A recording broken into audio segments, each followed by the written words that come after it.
Come on in, everyone. Come on in because we are here for Married at First Sight, season 18. And y'all, we are on episode 11. 11, and they calling it You Into Some Crazy Stuff.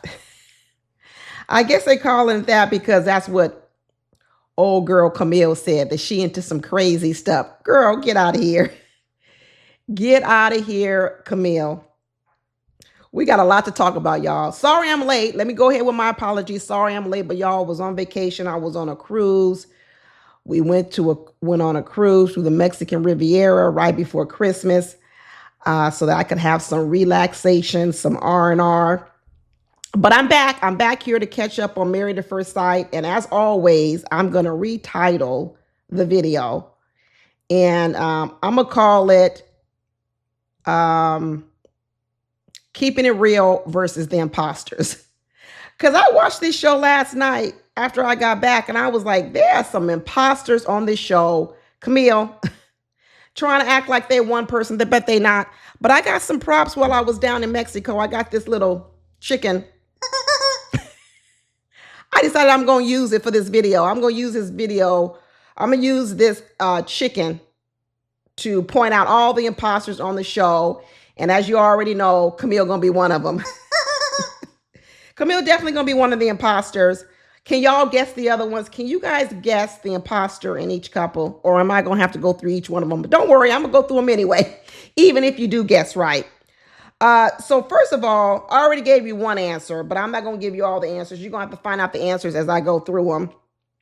And since I was in Mexico in the Mexican Riviera this last week on a cruise ship, I guess I'll pay homage to my old girl, KARLA.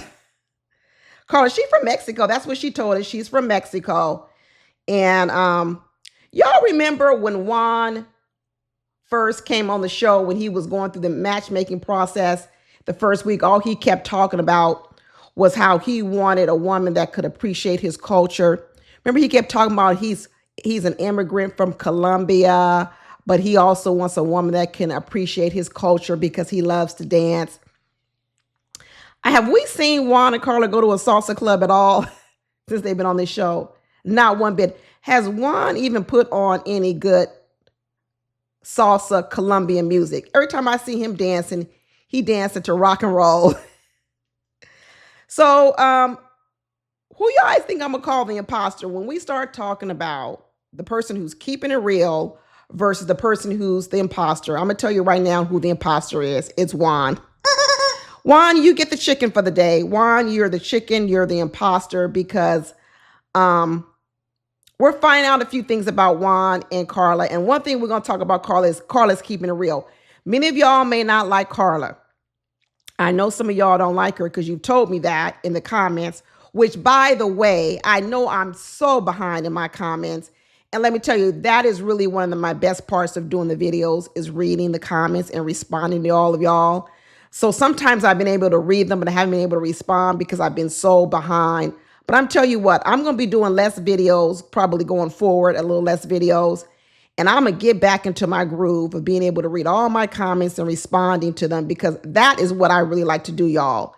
So hang in there with me. I know I haven't responded to some of the comments. I typically always do respond to my channel members. So there you go. There's a little tip for you. I typically respond to all my channel members because I do appreciate them being a member for my station, for my YouTube channel every single month.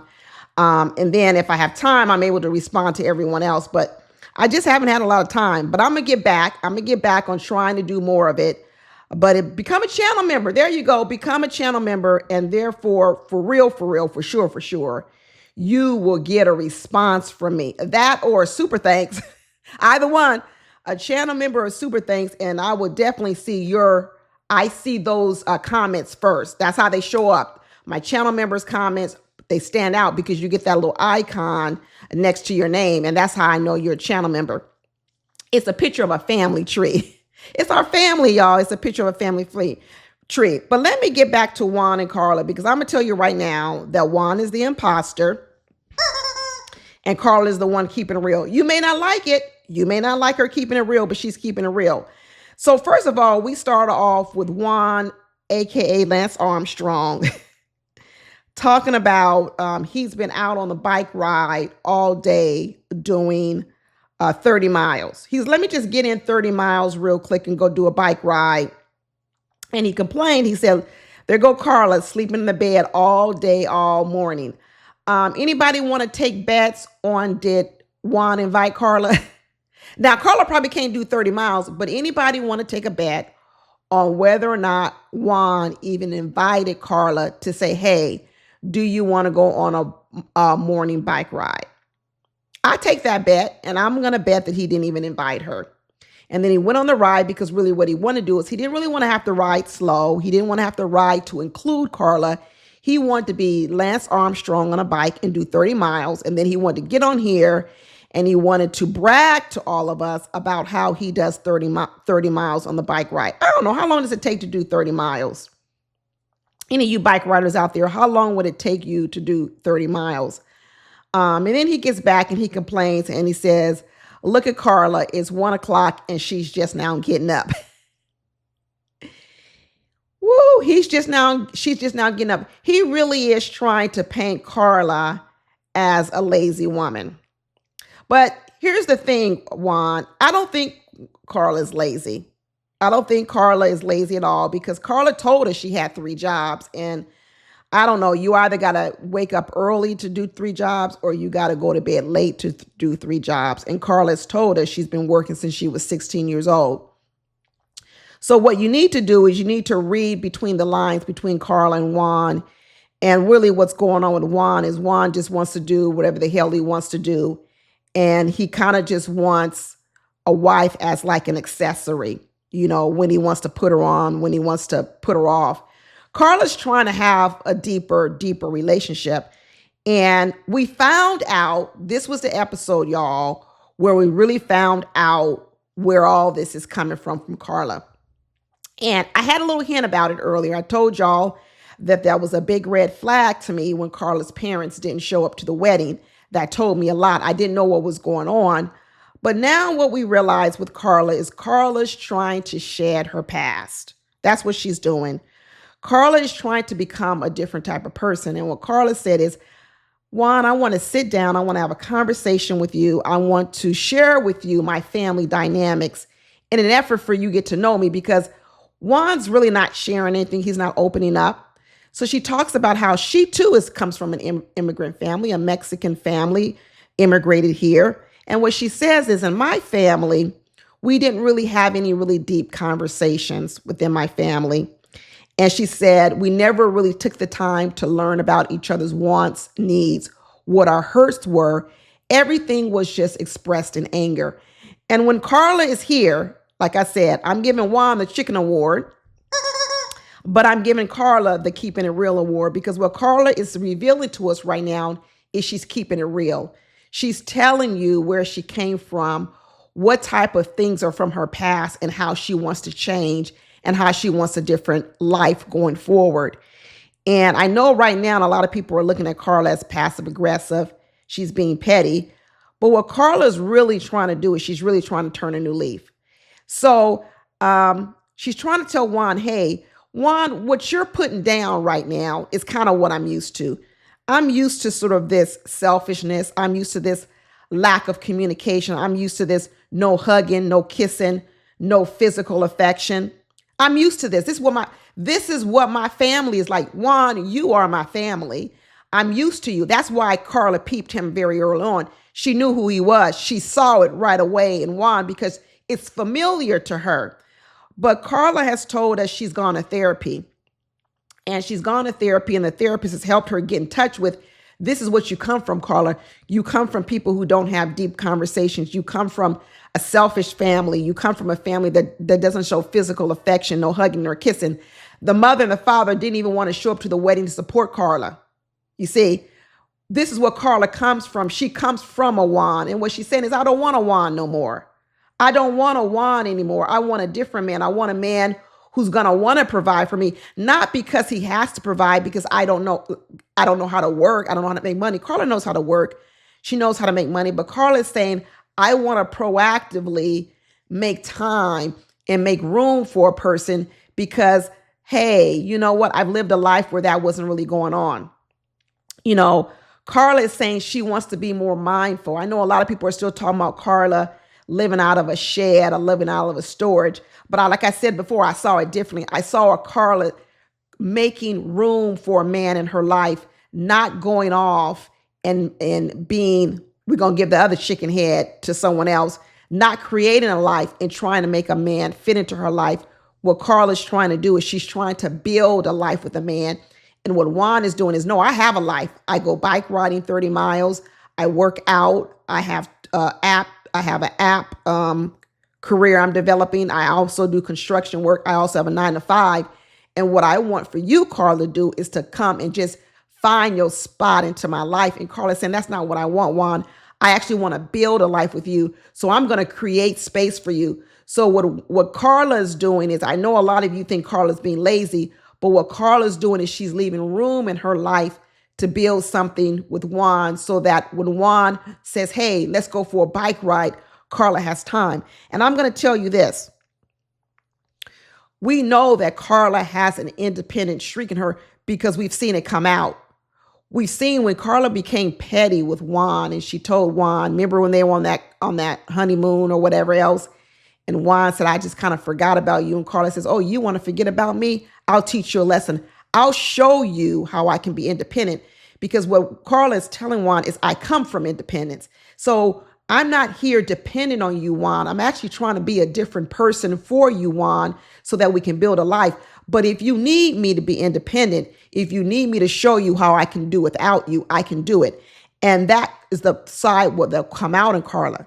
You see, it came out later on when Dr. Pia came and Karla said, let me finish. You see, that's when you saw it again. You said, look, there it is, Karla. There is the independence. But Karla has gone to therapy, and Karla says, I want to attract a different type of man. And I often tell women this when I'm doing like one-on-one counseling, and sometimes I meet a lot of women who are very independent. And what they're saying is, you know what, I don't want to be independent anymore. I don't want to be this strong, independent woman anymore. And I keep saying, well, if you want to attract a different type of man, you've got to be a different type of woman. You see, and so what Karla is saying is, okay, I don't want to attract a man who wants a strong, independent woman, because that person who walks around, sometimes that man who also walks around saying, I want a strong, independent woman, a lot of times because he don't want to do for you. He don't want you to lean on him. He doesn't want you to depend on him. He wants you to be able to do for yourself. And what Karla is saying, I've got to learn how to sit back sometimes and let a man do for me so I can shed myself of all this independence. I see it in Karla. It's not laziness. I know a lot of people are looking at Karla and saying she's lazy, but what Karla's actually trying to do is she's trying to retrain herself so that she attracts a different type of man. The problem is Juan is not that different type of man. Juan is the imposter. He wants an independent woman. He wants a woman that's going to go out and make a lot of money, because she's going to need to be able to pay 50-50 of these bills while he runs off and creates these apps that don't make any money. He keeps talking about, oh yeah, I wanted a woman who could appreciate my Latino background, who also loves music like him, who loves the salsa, loves to dance. But when does he go dancing? Juan don't have no time. What's he talking about? What is he talking about? Juan has dated probably primarily white women in his time, and for whatever reason. And I think he's struggling with dating Karla. He really is struggling with dating Karla. When Karla started explaining a little bit about herself and her background, and said, this is what I want from you, this is what I need from you, and I want you to be affectionate to me. I want you to hold my hand, put your arm around me. And Juan acts like she's asking him for something big, something great. Let me tell you something. Holding hands with someone doesn't require you to love that person. It's holding hands. We hold hands in a prayer circle. You see, what's so hard about holding a person's hand? It's hard for a person like Juan, because Juan also comes from the family, like Karla was explaining. He comes from that family as well. That's why that father right away said to Karla, hey, what are you going to bring to the marriage? How do you make your money? What you going to do for Juan?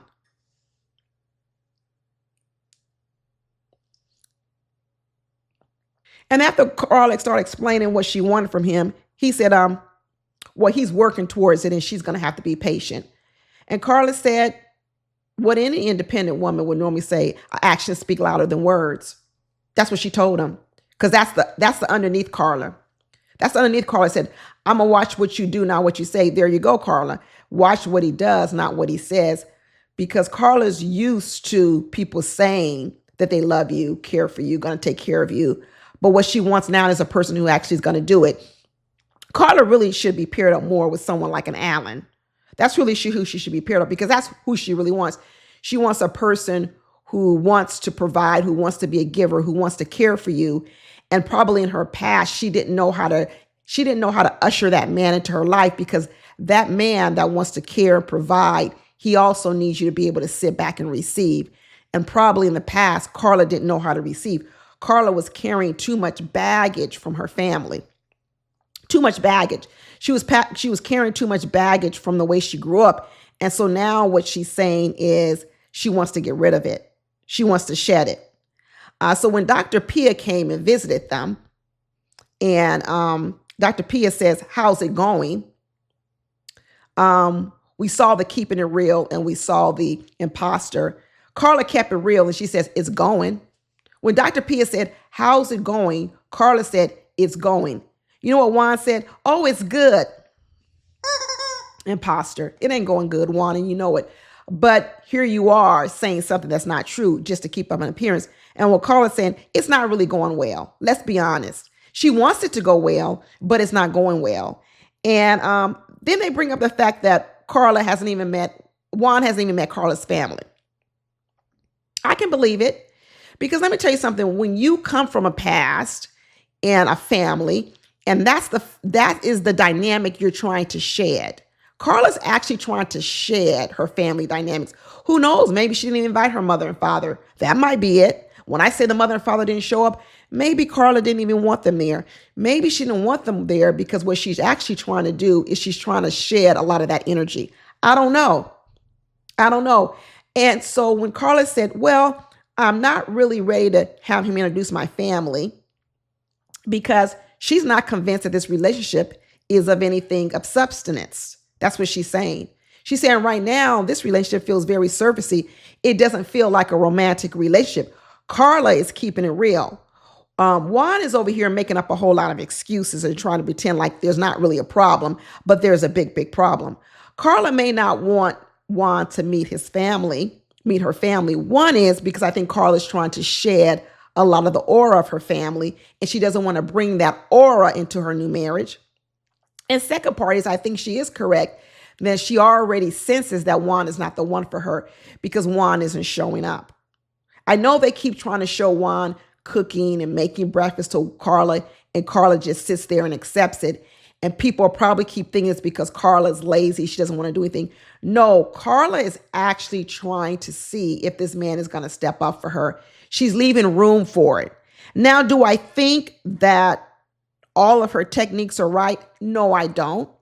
I don't think that they're all right. I do think that if she were with the right person, I think Karla would do more. I think the reason why Karla is really, really sitting back is because she knows who Juan is. But I think that if Karla were really presented, say, with an Alan or someone else, I think Karla would do a whole lot more. I really do, because I think she really wants it. And because she knows who Juan is, what she's trying to do is, listen, I'm not going to be that person that keeps doing things for you, but yet every time you have an opportunity to do something for me, you don't stand up. You keep telling me to be patient. Hold my hand.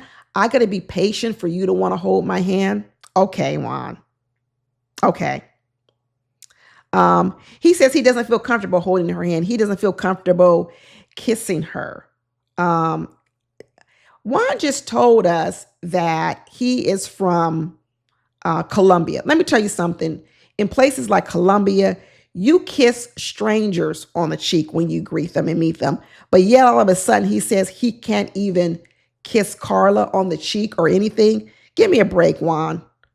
Give me a break. He doesn't have any physical attraction. And he says, I don't need to force that. No, what it is Juan is not a physical he's not a physical person, period. Like I said, Juan is who Karla came from. That's why Karla peeps him out so easily. He is that person. All he cares about is himself, making money, doing what he wants to do. And Karla recognized it. And she really is this independent girl, born and raised as an independent woman, trying to be reformed. And Juan is used to women chasing him. And Karla's like, I'm not going to chase you. Juan is used to women doing everything for him, chasing him, and then he doesn't have to do anything. He told us this earlier. I don't know if you guys remember the part where he said, oh, I hope you don't change, Karla. Because remember in the beginning, Karla was so very happy-go-lucky. She was always smiling. She always had a very warm personality. And now we see Karla getting cold on Juan. You see, Karla was warm. She was coming vibrant. She had a positive attitude. Now when you look at Karla, she's starting to go back over to sort of this sour position. And this is the position that Juan warned, said, I don't want to see this part of you. Do you remember it? Do you remember when Juan said, I hope you don't change, Karla? Well, guess what? Karla's changing. And she's changing, just like I said before, was, well, Juan, why would you expect the woman to change? Well, the woman's going to change when a woman starts off happy-go-lucky, doing all the giving, waiting for you to do some giving to her. And then finally she realizes, what? You're not going to give anything to me. And then she goes sour. So Juan has already told us this is how relationships go. In the beginning, they start off strong because women, you know, they're eager to be in a relationship with Juan. They're doing things for him. They're attending to him. They're going along with whatever he wants to do so that they could capture him. That's what they're trying to do. And then after a while, they start to realize that he ain't going to do shit. So they start to pull back. And that's when Juan says, oh, they changed. They changed. So that's what Juan is used to. And now, right now, his ego is hurt with Karla. He's kind of low-key mad at Karla because Karla isn't doing what all the other women do for him in the beginning, which is fall at his feet. And what he's upset about is Karla's not doing that. Karla's not even attempting to do anything for Juan. And Juan then decides, well, guess what? I don't want to have any physical affection to you because you know what? That's what he knows Karla wants. Juan was the one who told us earlier on that typically his relationships start off very highly sexualized, a lot of sex, a lot of physical contact. That's what he said. But now when he meets Karla, all of a sudden now he's withholding that. Okay, why are you withholding it? You're withholding it because one is, you know, it's what Karla wants. And second is Karla's not giving you what you want. So everybody can sit here and talk about how Karla's withholding. Juan is doing the same exact thing. Juan is doing the same. The difference between Juan and Karla, I'm going to break it down, is one person is keeping it real and Juan is an imposter. Karla is trying to reform herself. She's letting you know what she came from. She's telling you she wants to be a different person. She wants to have different dynamics in her family. Juan is saying, no, I know where I came from, but I still want to be that person. I don't want to change. I want you to be like me. You know, he's over here asking her, well, tell me about your career. Of all the things Karla wants to talk about, does anyone believe it's the career? No, because Karla wants Juan to get to know her. But where does Juan start with the career? She starts telling him, I was doing hair at the age of 12. Other people's hair. I always knew I wanted to be a hairstylist. At the age of 12, I was making money. Does that sound like a lazy person to you? No, it doesn't. She says, I do want to have my own business. I want to have my own salon. I want to buy my own real estate property. You see, I do want to do this. Oh, Juan says, how long did it take you to go to school? She goes, well, I went to cosmetology school for a year. Oh, that's it. That's pretty fast. He put her down. He put her down. He looked down on her career as a hairstylist. He has looked down on her. He continuously looked down on Karla. And Juan says, you know, when they left Colombia, they moved to New York. He left Colombia because the streets were tough in Colombia, and they immigrated to New York. And then the streets probably were too tough in New York too. So they moved on down to North Carolina. And then at 18, he was scouted to be a model. And that's when all of a sudden Juan decided, I want to sit back and have a bunch of women fall all over me, do whatever they need to do to get my attention, fall into my life, put up with whatever I dish out because I'm now a model.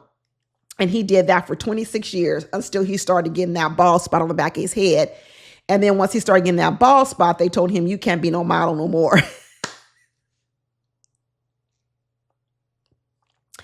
And then Carla said, yeah, I want to be an entrepreneur too. You know, I want to get my own salon or what have you.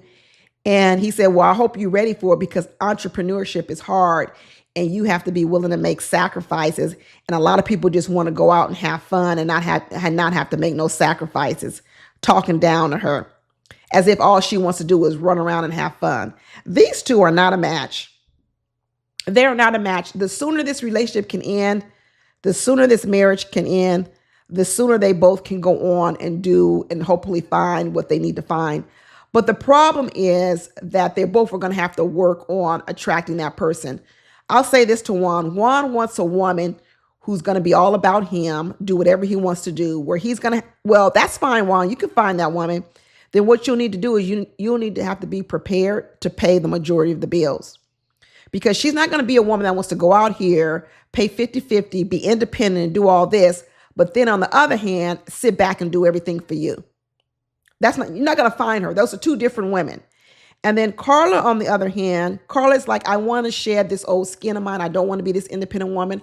I want a man who's going to want to take care of me. And so I think what Karla is doing is correct. I often say this, you have to make room for a man in your life. You have to make room for him to step up and do things for you. But the part that Karla is missing is she also has to learn how to match the energy. So sometimes what happens is women get ahead of men. They do too much for the man and he doesn't have to do anything. But what Karla is doing is she's overcorrecting. So, you know, like when you're driving a car and you get, you know, maybe you come into a oil slick or something and you're scared. So you turn the wheel real sharply to one end. And because you turn the wheel so sharply, it makes you spin out and actually causes you to have a wreck. Karla right now has overcorrected. She's overcorrected. So now what she needs to come back to is she needs to come back to the middle and she needs to learn how to meet the man so that when the man does do something nice for her, a nice gesture, she doesn't have to meet him one for one, but she does have to put a little bit more skin in the game.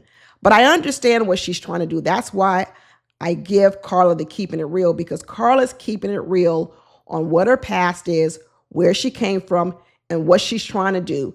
She doesn't have all the answers. She's not doing everything correctly, but she's trying to get there. So right now, Karla is overcorrected. She needs to come back a little bit more. And it's okay for her to do something nice for Juan, cook him breakfast, do something decent, even if he's being this type of person where she sees the selfishness in him. I get it because she already sees who he is. I see who he is too.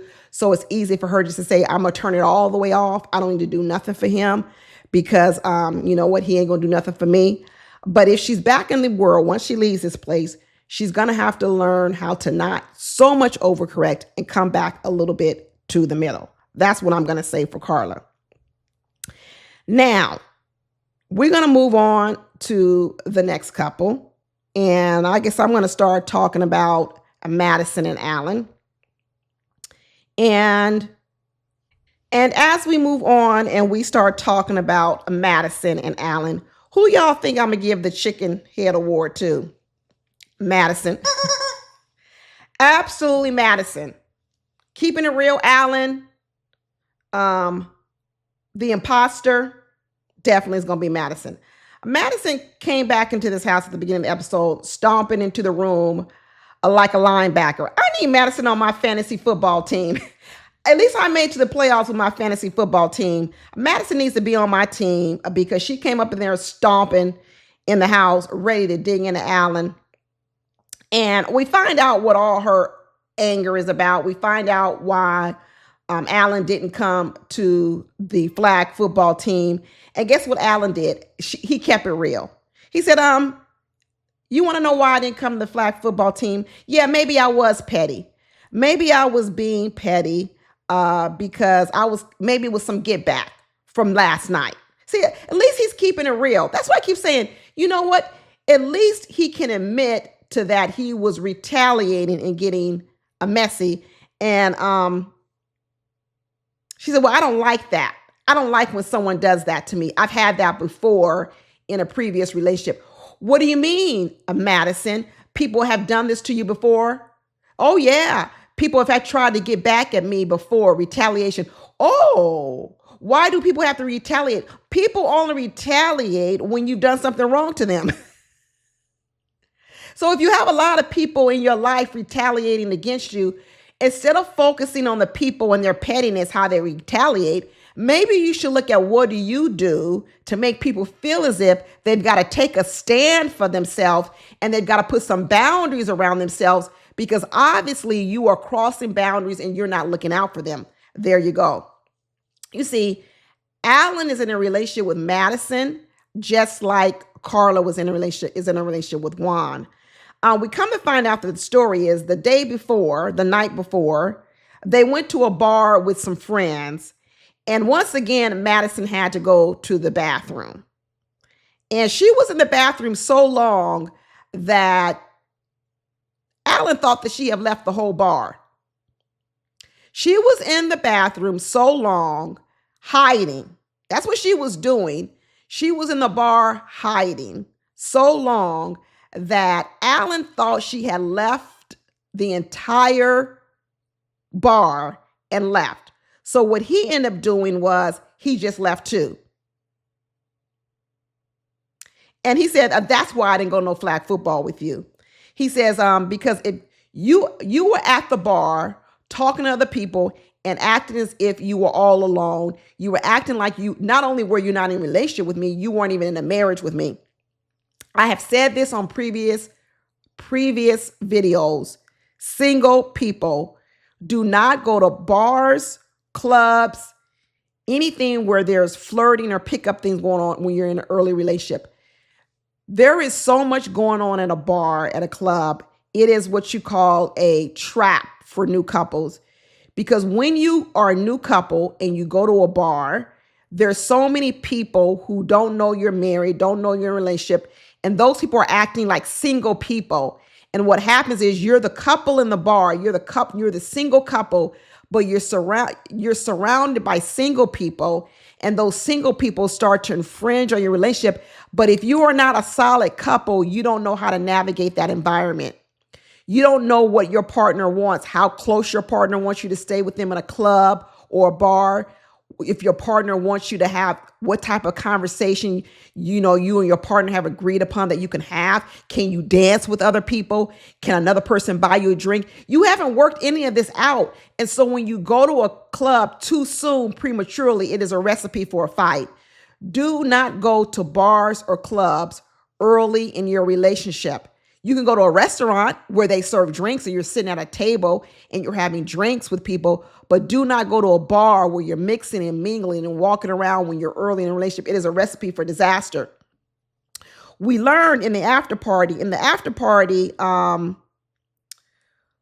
was on the after party? The after party was Madison was on the after party, and KG, Ike. We're going to start calling him Ike, like Ike and Tina Turner, Ike.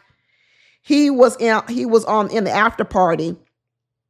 And one of the things that Madison said, the reason why she went to the restroom and stayed there, she basically went and hid from Alan.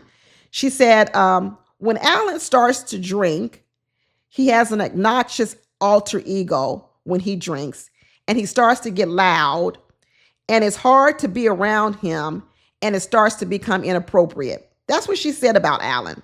He starts to become inappropriate.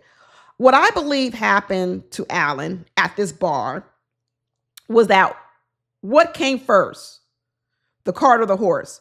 See, Madison wants to concentrate on Alan's behavior after he felt a certain kind of way.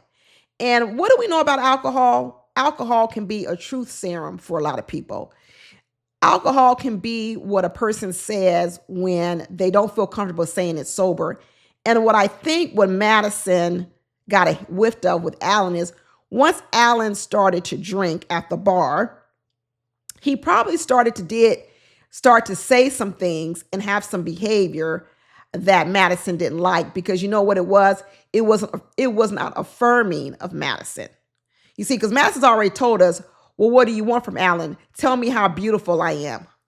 He tells you that enough, Madison. Tell me some more. I want to hear a bunch of affirming things. I want you to tell me how I can run down the field as a linebacker and make that tackle. I want you to tell me how a running back, I can make it into the end zone and spike the ball. I want you to tell me how beautiful I am. I want you to just constantly affirm me. And what I suspect that happened at this bar was Alan was feeling some kind of way. And as he started to drink, it started to come out because Madison was probably over there talking to everybody else but him. And then once he started dishing it out to her and treating her the same way he felt that she was treating him, she couldn't take it. And so then she went into that bathroom and she ghosted him. She ghosted him. But now when she comes back here with the black marks under her eyes and storming into the room like she gonna give Alan a piece of her mind, he says, well, I just dish it out like you was dishing it out. Retaliation, an eye for an eye, pettiness, just like what Karla did with Juan. Hey, you're not giving me what I want. I'm not going to give you what you want. You want me to run around and follow you on a football field so you can run up and down and look like a linebacker or a running back, a wide receiver, whatever you want to say, a center. But you want to ignore me at the bar? No, I'm just dishing out what you gave me. And Matt says, well, I'm struggling with that because that's not what I want. I'm triggered because it happens to me in the past, this back and forth. Well, that's what it looks like when you showing up as the same person.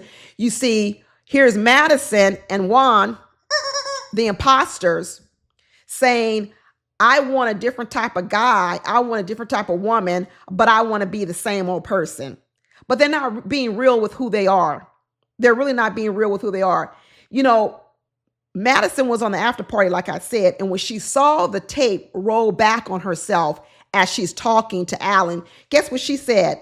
Ooh, I don't like what I see. I had to tell myself, you should be a nicer person, Madison. There you go. There you go, you should be a nicer person, Madison, but you're not. You're not. Madison is pretending that she's a nice person, but Madison really is an imposter. She's a ball buster. She's absolutely a ball buster.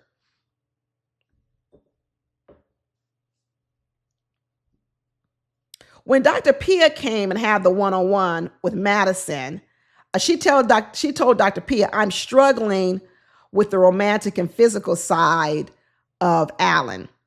Madison act like Alan looks like a gerbil or something. I don't even know.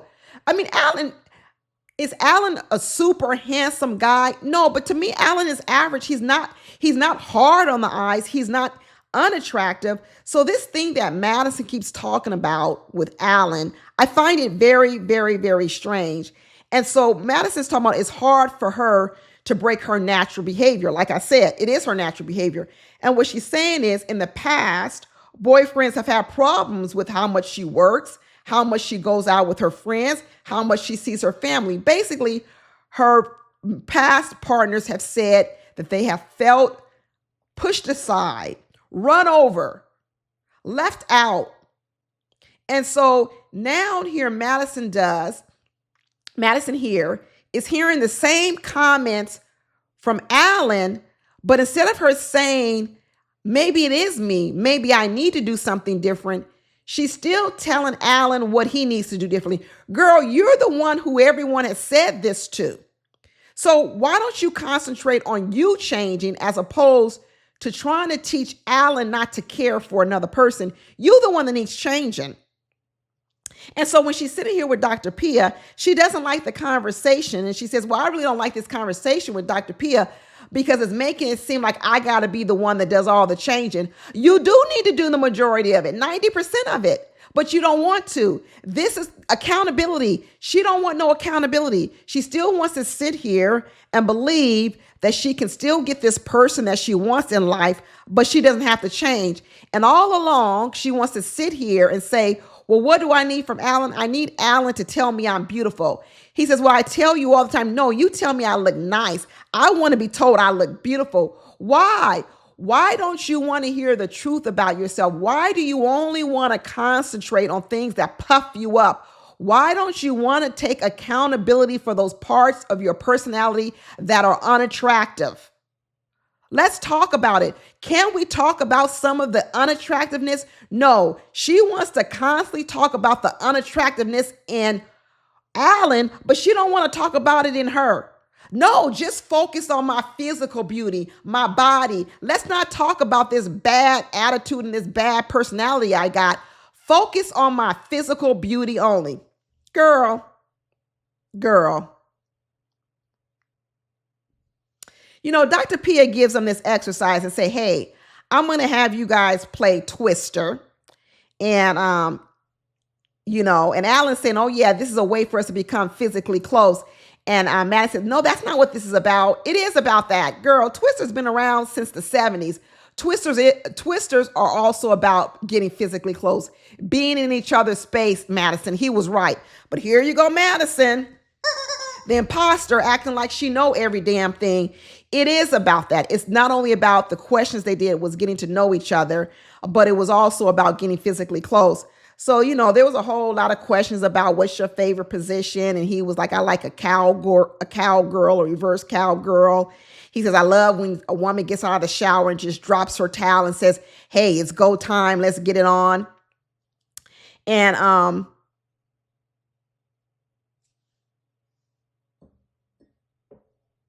she says, let me give a compliment. I'm lucky to be married to Alan because, he listens and he follows through on what he says, but you don't want him anymore because you want the other guy. You want the physically fit guy, the handsome guy, but that doesn't do anything for you because you're independent anyway. Madison really don't want no man that does anything for her. Let's be real, because she's independent.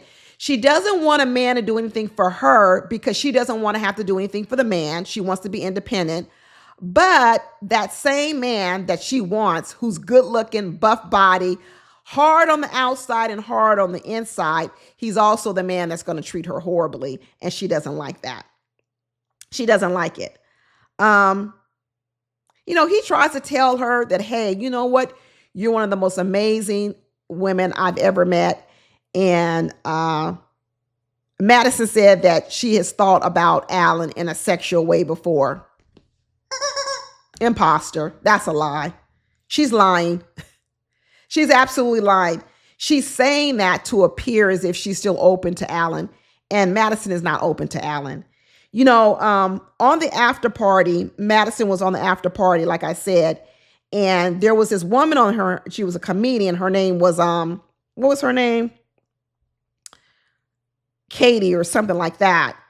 And she was saying, she said, the way Alan is treating the relationship with Madison is almost like Alan is just so out of his league in terms of Madison in the beauty category, the looks category. And he's like this little nerdy guy trying to impress this, this girl who's beautiful and attractive. And he doesn't know what to do with Madison. And I see that he's trying so hard not to mess up this relationship. But in the meantime, he isn't standing up for himself the way he should. Now, do I think that he needs to stand up for himself in this sort of pettiness, this sort of passive aggressiveness? No, the way he's like, I'm not going to go or whatever. I don't think so. I think he just needs to use his words. I think he needs to tell Madison about herself. He needs to really use his words and say, this is how you make me feel. This is what your personality is, because Madison needs to hear this. Madison doesn't want to hear from anyone. She obviously hasn't wanted to hear from any of her past boyfriends, but she needs to hear it. When she was on the after party, she was talking about she sees herself being so mean to Alan, but she wants to be nicer. Well, then do it, girl. Do it. Go through therapy like Karla and start to become a different woman. And she said, well, I did think of him sexually. I liked him on the wedding day in his suit. In the suit. And here's a little tidbit. At this point in time, we're now 26 days into this marriage. Madison reveals that they have not kissed since the wedding. Madison has not kissed Alan, not even a peck on the lips, since the wedding. She's such a liar. She run around talking about she does feel a sexual attraction. She felt a sexual attraction at some point to Madison on the wedding day. She's a liar. Madison lives in a fairy tale. That's what she's trying to do. The fairy tale is, I can keep being this woman who I am, but yet I will still attract this man that I want. I keep telling people, a lot of people have a whole list of the person that they want to be with. The problem is, does that person want to be with you? And what Madison is realizing, the answer is no. No. But now let me go ahead and move on to the next keeping it real versus the imposter. And this was going to be easy because we're doing MM versus Ike. Versus Ike. Like I said, I'm changing him from EKG to Ike. Ike and Tina. And who you think the chicken award is going to? We know. Ike, come get your award. Come get your chicken award because you definitely the imposter. You are definitely the imposter here. You know, it started off with MM going to have the crab boil with her friends. And I know she want to put Ike in that crab boil. I know she want to put Ike in a pot and boil him too, because he is definitely an imposter. And her girlfriend is explaining to the other girlfriend, you know what? Every time he kept using the word aggressive girl, I wanted to smack him in the head. And it really, what we figured out was to Ike, being aggressive is any time that you're direct or you're keeping it real. Anytime you're being direct, being honest or truthful, that means you're aggressive, because where Ike wants to live is in the world of imposters, fake, phoniness. That's where he wants to live. And anytime you want to drag him out of this fake world he lives in, that he's created in his head, that he's a poet, he's a musician, he's loved by all the women. Anytime you want to drag him out of that world, he's going to say, are you too aggressive? You too aggressive. You know, MM has said, I have tried to have conversations with this man. He goes to bed at 9 o'clock. And when I say, hey, can we talk? He says it's too late in the night to talk. It's too late in the night to talk. He was on the after party too. He was on the after party with Madison, two imposters on the after party. And what he says is this aggressiveness with MM is because he wants to organically get to know MM. He keeps saying that MM is over here forcing all this, you know, physical attention and everything on him. And he says he wants to get her to know her organically. This is his whole conversation. Everybody's asking the same question. How do you build a relationship with Ike without being called aggressive? And next thing you know, we got MM telling us this wild story, crazy story of how Ike acted a fool up in the restaurant. And I can believe it. I can actually believe it because they're at a restaurant and she once again asked him a question about what did you do to prepare for marriage? And all he could think about was that apartment. And he saw red and he started getting loud in the restaurant, getting testy. And she's all, we need to go. We need to go because you up in here acting a fool, getting loud, and we need to go. This is the man from the South. The man from the South who says he's not used to all this aggression and getting loud, but he's up in a restaurant getting loud.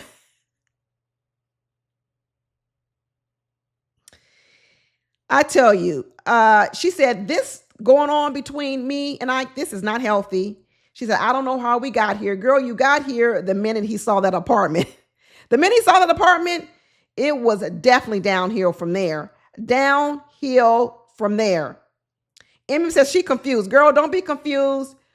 Don't be confused, because in one way, the only reason MM is confused is because she's confused with the words that Ike said in the beginning versus what she sees from him. This is what confuses women.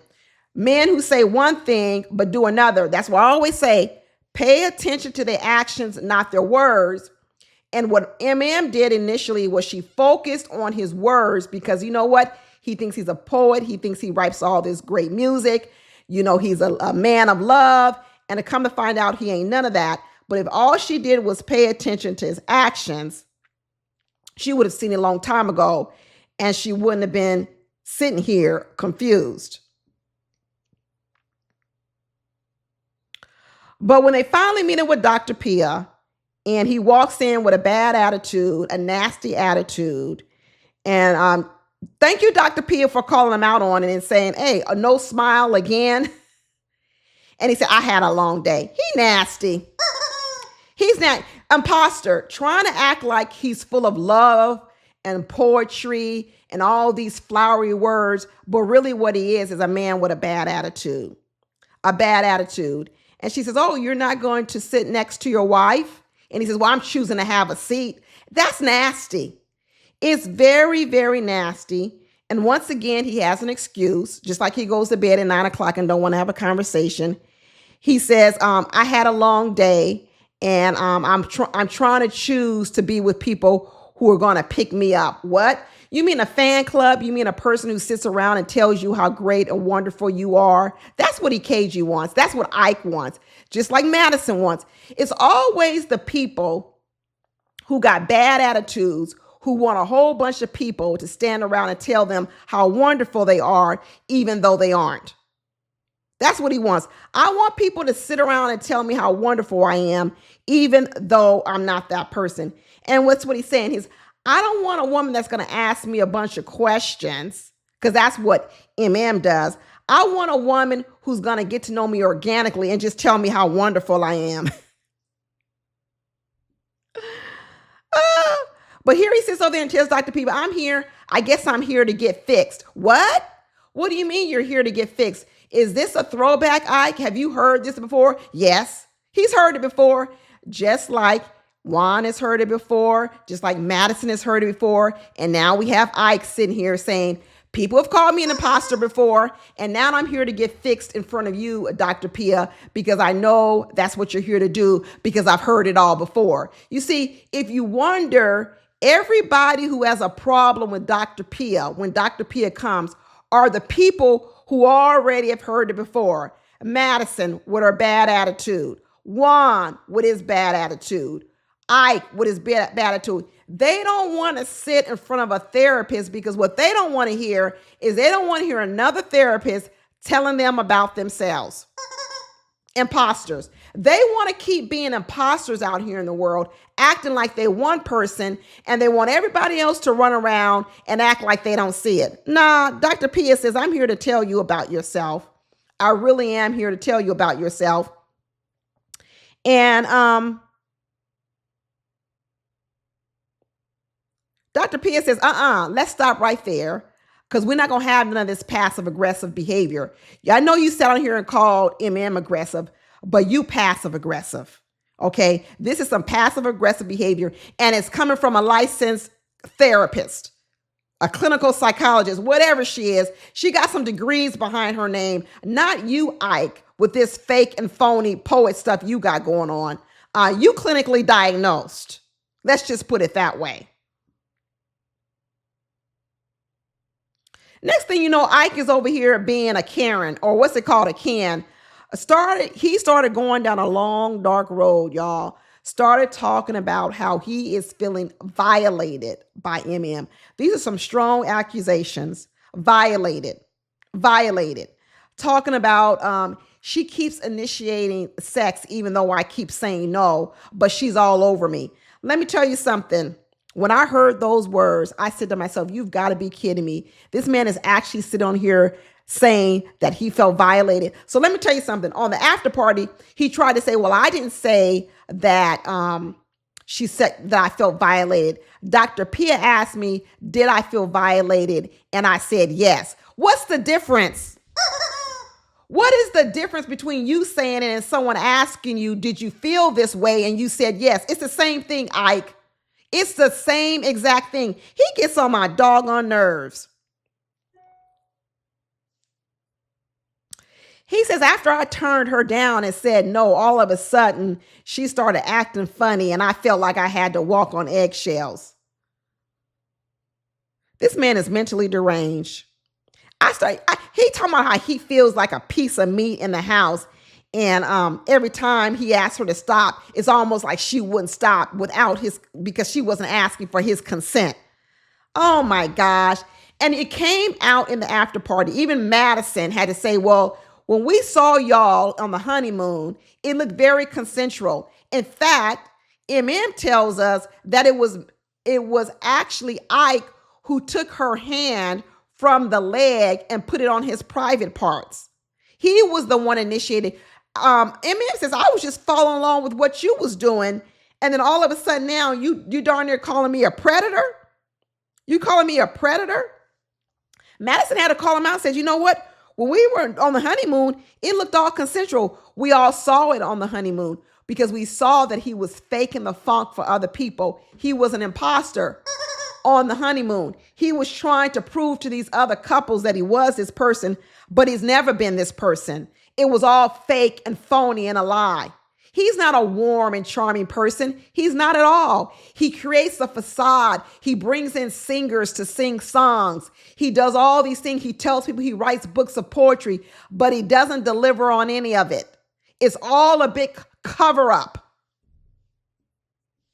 He sat on the after party and told Keisha and I Pulliam that, you know what, the way that he wants EMEM to get to know him is to live in his world. And he doesn't want to sit around and be asked about his life. He wants her to experience his life. He says, I like going to jazz and comedy shows and things like that and music. And I want her to experience me. That's how I want her to learn me, not learn me through a bunch of questions. Well, when that man asked, well, why don't you take her out? You told that man, that cousin, that I don't take her out because I don't have no time.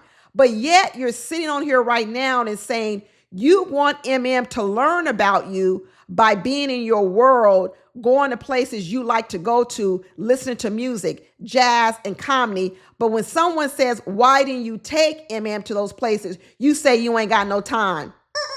Imposter. Imposter. He said the reason he got testy at that restaurant. So now you're admitting you did get testy. So now you're admitting you did get testy. There we go. Let's start with some truth, Ike. So instead of trying to admit you didn't get testy, instead of trying to admit you didn't raise your voice, let's admit you did it because you did it. And now let's get to why you did it. And what he said was the reason why he got there at the restaurant is because EMEM was asking him, are you really attracted to me? She was asking over and over again because what's going on in EMEM's mind is saying, I hear you calling me beautiful.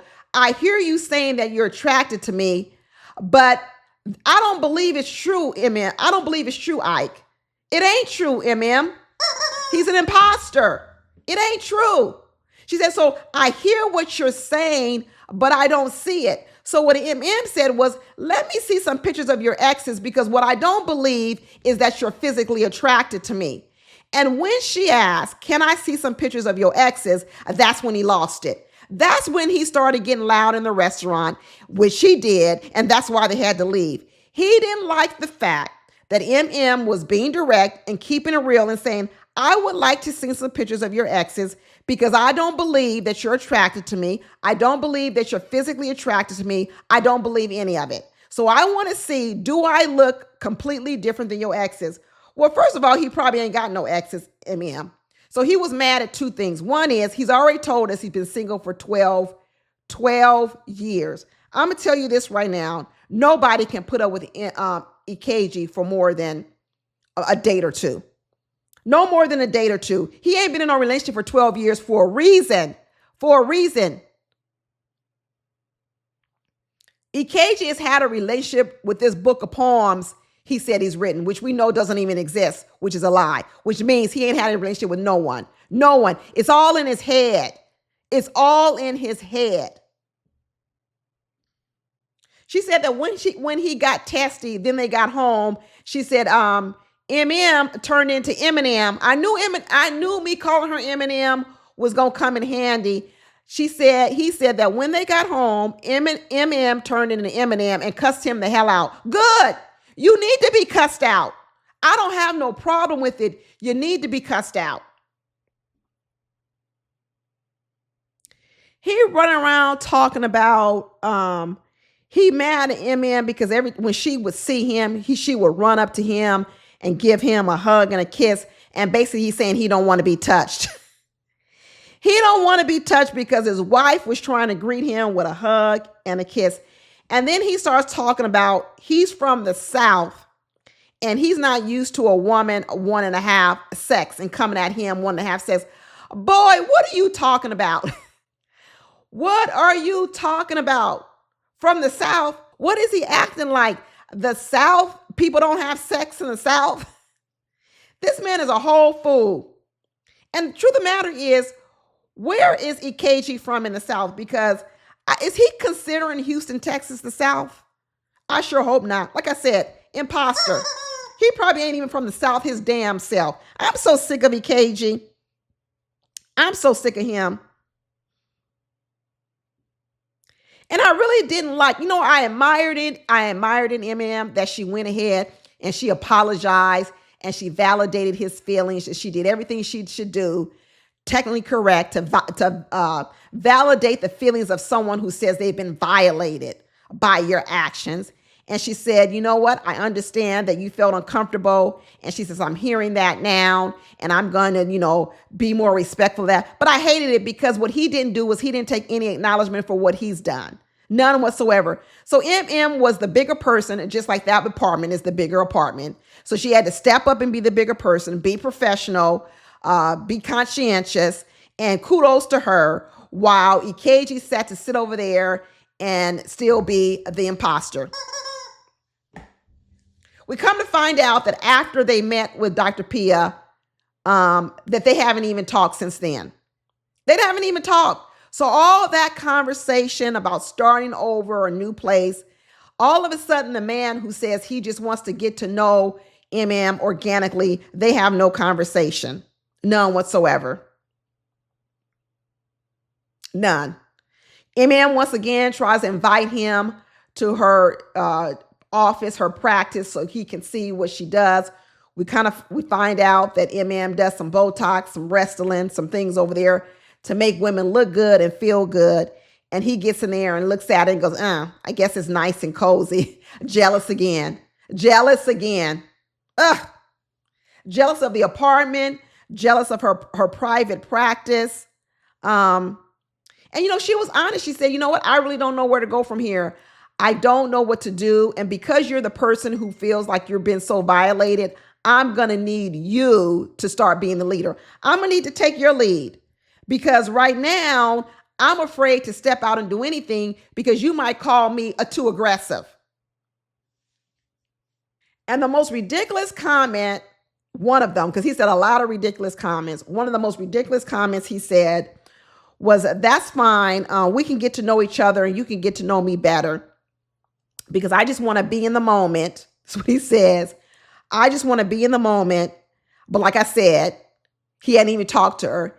And then they asked him, well, what do you like to do to be in the moment? And he says, sometimes what I want to do is just be in my car and meditate. What? Meditation is silence. So the way you want MM to get to know you is for her to be in the car with you while you meditate. How is you meditating in the car by yourself a way for you to get to know MM or her to get to know you? That's silence, because that's what he wants. What he wants to do is he wants to tell you who he is, make up this fantasy story about him, but none of it is true. And what he wants you to do is be quiet and accept it. That's what he wants. He wants you to tell you who he is. I'm a singer. I'm a writer. I write words of poetry. I like comedy. I like music. I like jazz. But he doesn't want to take you to these places. He doesn't want to have any conversations. He wants you just to accept it, be quiet, and tell him how wonderful he is. Get the hell out of here, Ike. Get the hell out of here. I'm so done with Ike. I cannot believe this man chased Married at First Sight all the way from Houston to Chicago for this bull crap. What a waste. What a waste. And now we got to move on to the next imposter award, and who that going to go to between Camille and Thomas. I'm giving it to Camille. Camille, you get the imposter award. Girl, she over here trying to turn Thomas into Boys in the Hood. Girl, go sit down. If you really put Camille in a white woman's body, this would be offensive. This would be, I was offended the last time Camille said that she was in an interracial relationship with Thomas. Now what I'm realizing is, Camille, you're offensive, because what you're trying to tell Thomas is that blackness comes from putting on a fake diamond bling chain, earrings, and bracelets. She is trying to dress this man up like a rapper. What's she gonna do next, Camille? Drop him off in the south side of Chicago on the corner and tell him to find his way home? I mean, what's she gonna do next, girl? You know, all of a sudden, Camille all of a sudden started liking Thomas because he was showing some skills on the football field. Girl, this is so stereotypical. So now blackness comes from being able to play sports on the football field, wearing fake gold, whatever, diamond chains, diamond bracelets, and diamond earrings. And now all of a sudden, she's starting to feel the thug in Thomas. She got a problem. I'm telling you, if this was a white woman, we would be all the way down her throat, because she really is trying to make Thomas some caricature of what Camille thinks is blackness. She said when they were on the football field and Thomas ran over her so he could get to the goal line and make a touchdown, she goes, "Ooh, that kind of made me happy because I saw that thug in you that you just wanted to win." Girl. So all of a sudden she's excited. And so, he done pulled a hamstring and strained his quad. So she decides she's going to come over here and stretch him out. And all this wokeness that Camille talks about, this ain't nothing but an imposter. We peeped her out last week when she was sitting there next to her sister. She acts like she's so woke, but really what she's done is she's created a caricature of what a black man should be. And that's why she likes him dark. She wants him with all these fake chains on. And she wants him to be able to run over her in the football field and not consider who she is and knock her down. This is crazy. This is really, really crazy, Camille. You sound ridiculous, Camille. But Thomas, you know what? He's hanging in there like a champ. He's over here, laying down the roses. He's going to do this nice little massage. He's going to give her a massage. And she says, "Ooh, I've never had this before." What?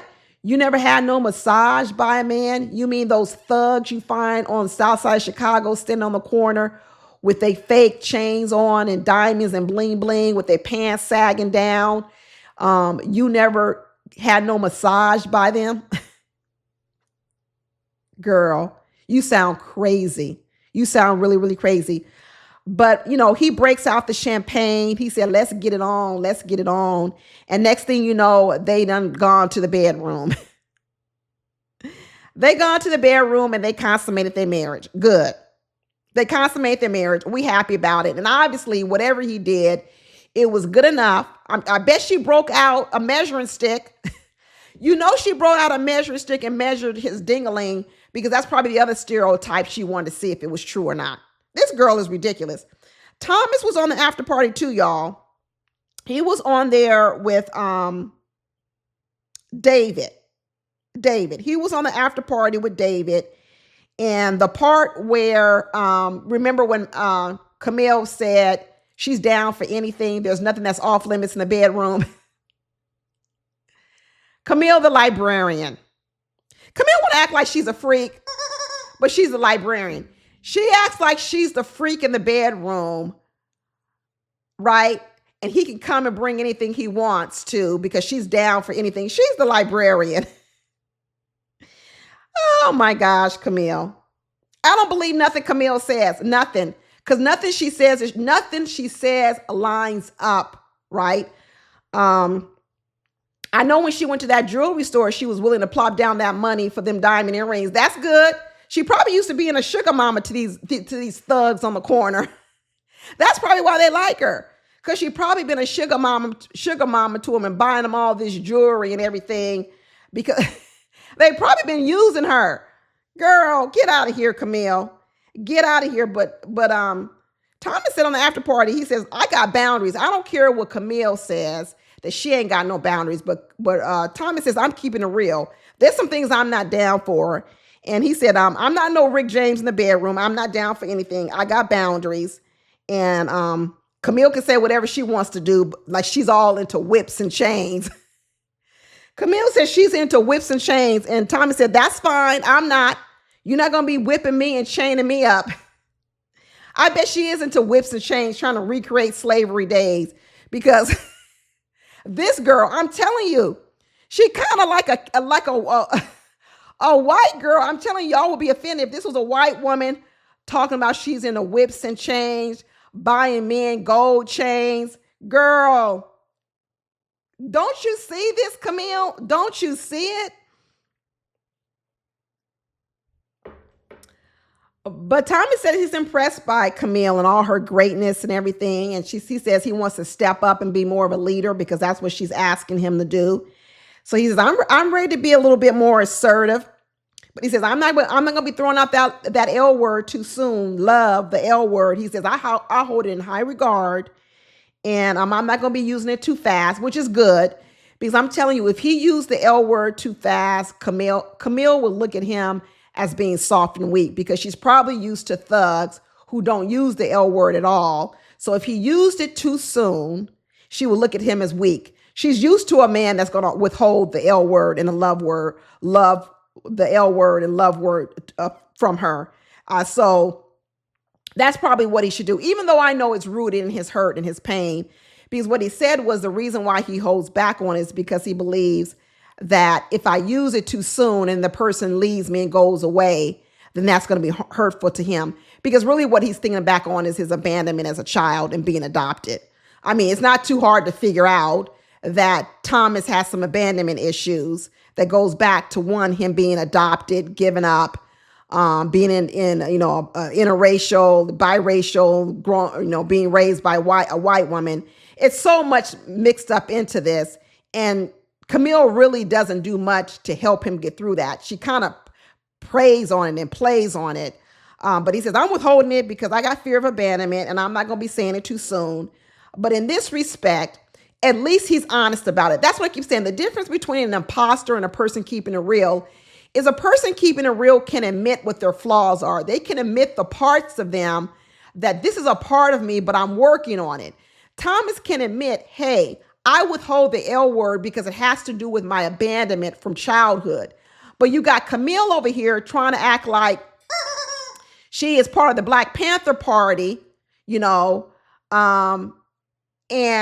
she don't want to admit she got issues too growing up biracial. That's why she's the imposter, because she don't want to admit the truth. She thinks she can turn into a Black person by listening to R&B, going to R&B places, Black places, wearing gold chains, learning how to get out of South Side Chicago. I don't know. She's just ridiculous. She really is just ridiculous. But she says she's starting to get to a point where she can't see her life without Thomas. And she said, now that I got him these diamond earrings, he's starting to look a little bit more icy. The swagger meter has gone up. Girl, swagger meter. You an imposter. You an imposter, because I'm going to tell you right now, ain't no thug on the corner in Southside Chicago using words like swagger meter. I know it. I know they're not using that word, Camille. They are not using that word. Be careful, Thomas. Be careful with this one. But she says she liked playing dress up. Well, girl, why don't you put on something nice? She over here trying to dress up. Thomas. Why don't you put on something nice with her bun, with her hair in a bun? Girl, Camille. Will the real Camille show up? When is the real Camille going to show up? Or is this just the way she's been living her life as an imposter the whole time? Girl, you're not fooling nobody, Camille. I guess you think you could fool white people, but you're not fooling no Black people. We see right through you, Camille. We see right through you. The next person that we see right through, the next couple, is David and Michelle, with the imposter award going to Michelle. Was there any doubt that the award was going to go to Michelle? No. Keeping it real versus the imposter. Like I tell you, the rules of this game that I'm playing here today is that the keeping it real person can admit who they are, whether you like it or not, whether it's for whether it's a positive about them or not. And the imposter tries to cover it up. And what we have in David and Michelle is that David has admitted that he's just a simple guy from a middle-class family in Chicago that lives in a basement apartment, who had a business that failed, and he had to move all this stuff home in the basement apartment. And he said, what's wrong with it? What's wrong with it? And you know what? We all have a problem with it because there is something wrong with it, David. There is something wrong with it. But at least he can admit it. Now, the problem with Michelle is running around acting like she's Carrie Bradshaw from Sex and the City and Sarah Jessica Parker, and she was born on Fifth Avenue. But we really know Michelle is just a country girl from a small town. And Michelle, to be honest with you, we really still see it in you. I do, because I'm a real city girl. I was born in the city, from the city, and I'm going to tell you right now, Michelle, when I see you, I know that you're a girl that wasn't from the city. Now, I know you want to live this new life where you from the city. And so as a result, you don't like nothing about David because David doesn't exude enough of the city life that you want. David exudes maybe more like suburbs like. He don't really exude that big town type of energy you want, because what Michelle is trying to run from is her past too, because Michelle is an imposter. She's an imposter. My guess with Michelle, I'm going to tell you right now, is that Michelle was not a beauty queen in high school in her small town. My guess is also that Michelle might have even been a little bit pudgy. Not obese, but I think she might have had a little bit extra weight on her. And Michelle decided that she was going to leave this small town for the big lights, And now what she's decided is that I'm going to create and start doing all the things that city people do, like fashion and eat sushi and go get their eyebrows done. And, so therefore she doesn't want to do any things that commoners do. You see, she looks down on David because David likes to do things like bowling, play darts, kickball, go to bars, things like that. And Michelle doesn't want to do any of that. Remember when they play football, Michelle didn't play football. She came in her nice outfit. She goes, I'm not going to play football because that's not what city people do. City people don't run around and play football and get dirty and get rough. No, Michelle's idea of a date is just going to restaurants and eating, because that's what you do on Fifth Avenue if you're Carrie Bradshaw, Sarah Jessica Parker from Sex and the City, and you want to marry Mr. Big. That's who she wants. She wants to marry Mr. Big. But she tells us she's a girl that moved from the country. She started bartending herself. So listen to this, y'all. Imposter moment. Michelle came from a small town. When she got to Chicago, she started bartending. And what she did was, as she bartended, she made it her point to start trying to hang around more sophisticated people so that she could meet people and move up the socioeconomic ladder. The problem is, Michelle, that people who are from the city automatically spot imposters. We spot them. We know the people who came from small towns who are trying to act like they're from the big city. We can see it in you. I know you're trying to get rid of it, but we can see it in you. And the problem is, there's nothing really wrong with people who come from small towns. There's just a problem when people come from small towns and then they want to put down other people. And that's who Michelle is. That's why I have a problem with Michelle. Michelle walks around going to this eyebrow place, and this lady says Michelle is a breath of fresh air. What? You are kidding me. This is the imposter that Michelle puts on. This is the fake Michelle. It's the same Michelle that was on the after party trying to act all congenial and happy-go-lucky. That's not who Michelle is. This is why she can't last in a relationship, because that is the imposter. That happy-go-lucky person that only has to be happy-go-lucky for 30 minutes while her eyebrows are getting done, or 30 minutes on the after party. That's the imposter. The real Michelle is a nasty person who's depressed, who doesn't like herself, that comes from a small town, who didn't like where she grew up. That's who she really is. She says, I want to go to restaurants and concerts and things like that. I don't want to go bowling and play football and hang out and have drinks in a bar with people. This is why she doesn't like David. Not just because David lives in a basement apartment, because everything about David represents the life of where she came from that she doesn't want to go back to. And she doesn't even want to be with a person who comes from that. Michelle not only doesn't want to go back to that life, she doesn't want anyone from that life, because just like Camille gets her black card from dark-skinned black men who wear chains and listen to rap music and are from the South Side of Chicago, Michelle is an imposter, and she gets her city life credentials from a city man. She can't get no credentials from David. She needs to get her credentials from a white collar man that grew up in the city. And that's what she's saying. How can I take you to places when I'm talking to CEOs and senior VPs in these companies, and you're running around this normal guy who likes to cuss?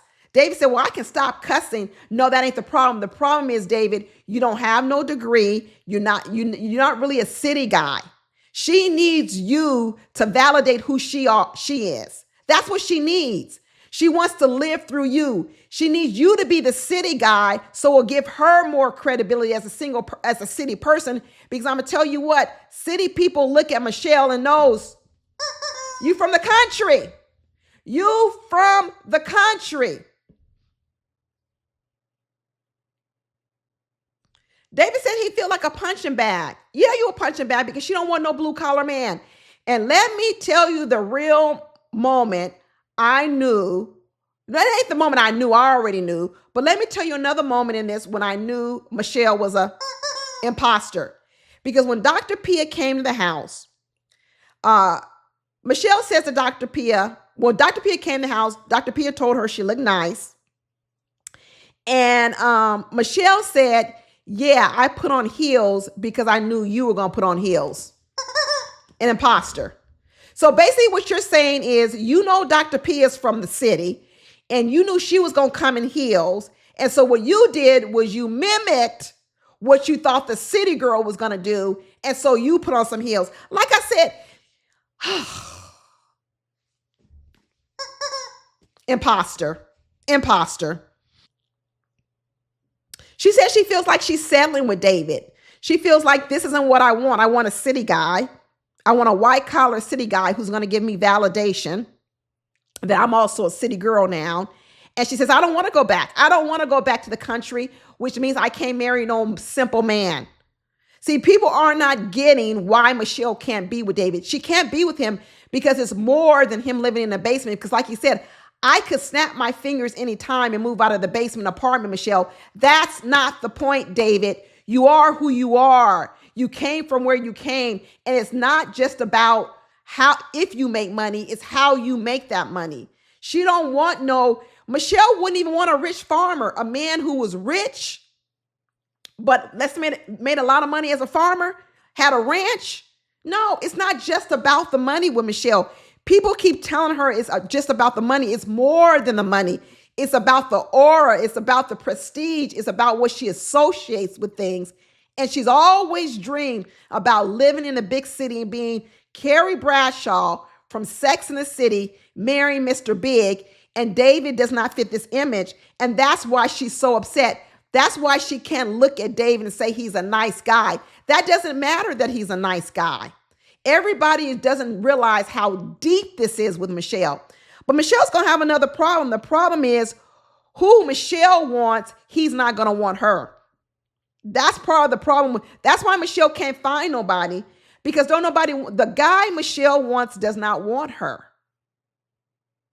This hardworking person, independent person who doesn't want to think about anyone about herself, that man don't want her. He doesn't want her. That man may want a woman that's going to fold into his life. Michelle doesn't want that. She wants that man to fold into her life. Look at all the places Michelle wants to do. She wants David to go along and do all the things she wants to do. Sushi, go get eyebrows down, panties and manicures, brunch.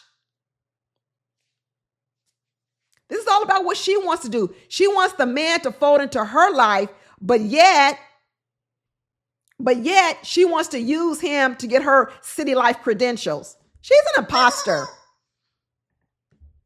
When Dr. Pia started rolling that clip on her, talking about when she was on tape and she was saying what she wanted, that she wanted a man with a little bit of edge, a beard, and a sleeve on his arm, who's funny, easy to talk to, and exudes confidence.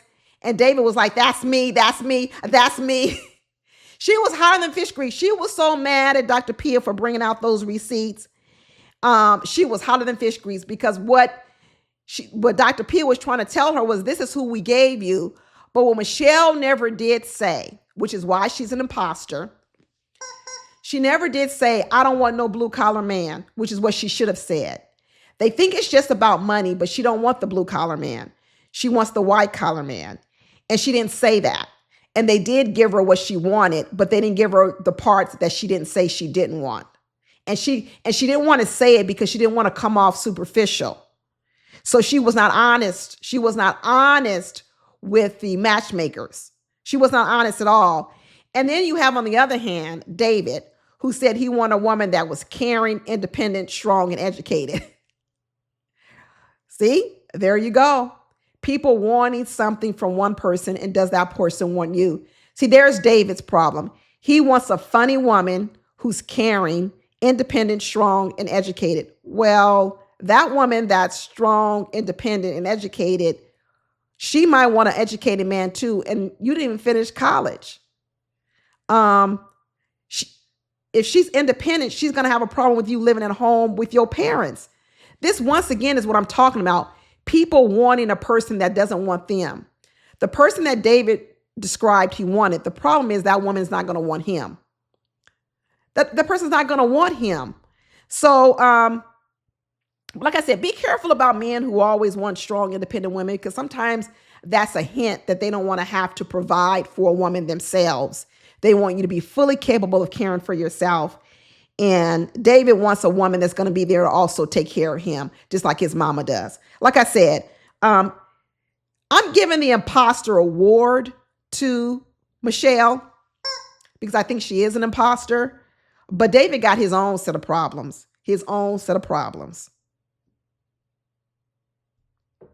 Dr. Pia tried to tell Michelle we matched you with what you asked for. And she said, nope, because what I didn't tell y'all is I got PTSD from a simple bumpkin country man and I don't want him. And by me being with David, it's holding me back. It's going to hold me back. I can't ride his coattails. I can't get no city girl credentials from him. And so I don't want him. This ain't going nowhere. Absolutely nowhere. But that's it, y'all. That's all we got for this episode of Married at First Sight.